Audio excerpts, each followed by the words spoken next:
Because essentially what wrestling now is, it's a bunch of guys and girls in cool-looking outfits just performing wrestling moves. It's become watered down because wrestling now is just a series of these big spots. And that's the problem, because you still cannot overcome character issues, a lack of character, by just doing big moves over and over.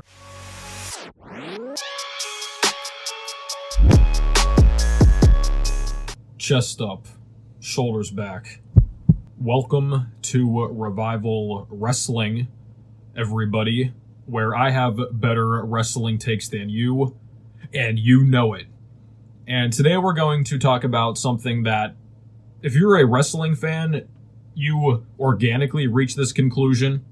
Mainly if you were like me and you grew up on SmackDown and Raw in like the early to mid 2000s before the TV PG era started. How come wrestling today just isn't as good as it used to be? You could go as far as to say that it stinks or it sucks today. And there's definitely positives to it today. It's not like everything is bad about it, but the ratings in terms of actual television, not quite what they used to be. So I'm going to explain, because a lot of people have conflicting opinions on this, but I think it's very, very simple what it comes down to.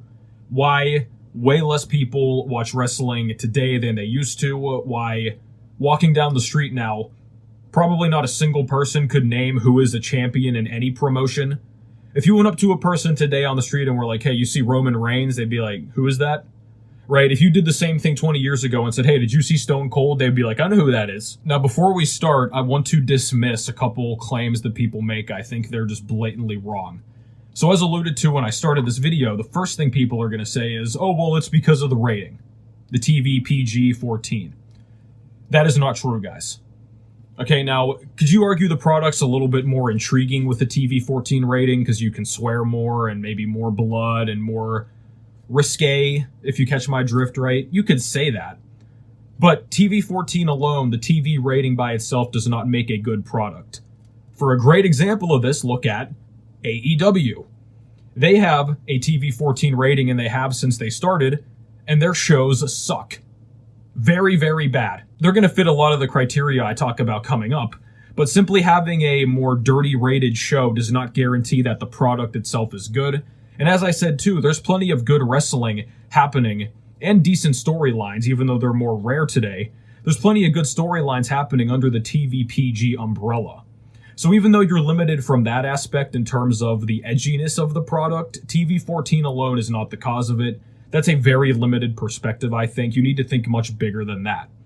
The next thing is going to be the wrestling itself. If you ask me, guys, and I'm not a wrestling historian, I can't tell you all of these matches, who beat who in the Tokyo Dome in 1988. I don't know wrestling that well, okay? But in terms of technical wrestling, it's better now than it ever was. Or at least as good. Now, there's more gimmicky wrestling today, like the flips and the tricks and the super kicks and all that stuff, of course. That's its own problem. But there's plenty of very, very good technical wrestlers today. You can go up and down the list on any promotion. There are very good wrestlers now. There's a lot of technicians now who still have the main problem that we're about to talk about. And that problem, fundamentally, at the core level, at the root level, is this. There are no characters anymore. Or I should say very few characters. That is exactly why the ratings have gone down, because there's nothing to truly invest in anymore. So think about the Attitude Era. You had Stone Cold. The glass shatters, the rebel outlaw, he's going to kick the boss's butt, right? Anytime he came out, you were like, okay, something's about to happen. He kept you on the edge of your seat because he was unpredictable. The Rock, the movie star, the insult guy, right? He was going to roast you and your entire crew and make funny jokes, and he was very, very just naturally entertaining. And if The Rock comes back to WWE, he will still be the most over guy on the roster by a mile. Of course, legend status has part to do with that, but even so, if nobody knew who The Rock was and he just showed up on the scene today, he'd be in the main event in a number of months. Why? Because he's actually an interesting character. When he comes on the screen, you say, what is going to happen? You can invest into him. Think about like Kane and The Undertaker too. The Undertaker, if you're like my age and grew up on SmackDown as one of your main shows, The Undertaker is the coolest guy ever. He's the dead man. The gong hits, you know people are about to get destroyed. He walks to the ring slow. He's covered in tattoos. He takes the hat off. He rolls his eyes. I mean, it's just like, this guy's crazy.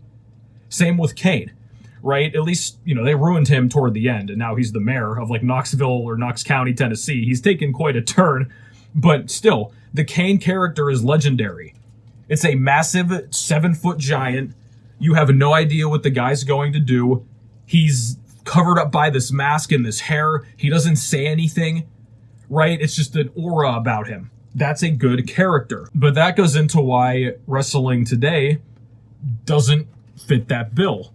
Because essentially what wrestling now is, it's a bunch of guys and girls in cool looking outfits just performing wrestling moves. Like, it's essentially factory farm style, right? Because it's just another person, oh, he was in some indie promotion, okay, he's got a cool Twitter handle and he talks to people on Twitter and stuff and they like him that way, but I mean, kayfabe alone is dead. That's another big aspect to it because social media has completely ruined that, let alone wrestling in general, because everybody knows how scripted it is now. Even so, people will still buy into it knowing it's scripted, right? That's not really a valid thing to me. Everybody knows that there are people playing characters and such. So I don't think the kayfabe thing itself is a legitimate reason why viewership is down to the extent that it's down. Of course, you're going to lose a few 100,000 people, perhaps, if they're like, oh, wait, this is fake. The people that just would never understand it. But most people already knew. But that's the thing, because if you are invested in characters, again, people who act like wrestling being fake is such a big deal. Massive movie franchises and shows and stuff are all way faker than wrestling. I mean, they're scripted entertainment. That's all this comes down to. Wrestling is the live action form of that. But people do not care if something is fake as long as they can emotionally invest. Whether that's fear, happiness, joy, anything that kind of gets you like, I have to just keep looking at this screen. That's basically what it is. The biggest problem with wrestling today is that these people can't get fans to invest. That's what it is. And there's going to be exceptions to the rule, of course. Roman Reigns and the Bloodline right now were a good example of that. Which before that, mind you, that's why the crowd turned on Roman before. He didn't have a legitimate character besides, what, the big dog? He couldn't do anything. He couldn't talk well. He was just kind of, oh, he was the X-Shield guy, and he's got the tattoo, and Vince likes him. That's why the crowd turned on him. He did not have a legitimate gimmick. The tribal chief, the head of the table, the bloodline, all this stuff, that's a legitimate gimmick. And you can see how well it's worked. MJF is a good example of this too, because he is basically, he sort of markets himself as like a mini version of Trump, right? He's kind of like that spoiled rich kid that everybody hates, and he just pays off his battles and all that type of stuff, and he roasts people. You know what I mean? So his character, I wouldn't say it's totally refined up to this point, but he does a very good job of at least portraying that, right? There's a reason they gave him the belt, because they need to. Nobody else on the AEW roster remotely has a character that can get investment like he can. It's just not there. And I was thinking back to other wrestlers too, like Cena, for example, right? The crowd turned on Cena, of course. I was one of those guys when I was younger. Oh, Cena sucks, all this stuff, right? But either way, you're still bought into it. Remember, love or hate is better than indifference, right?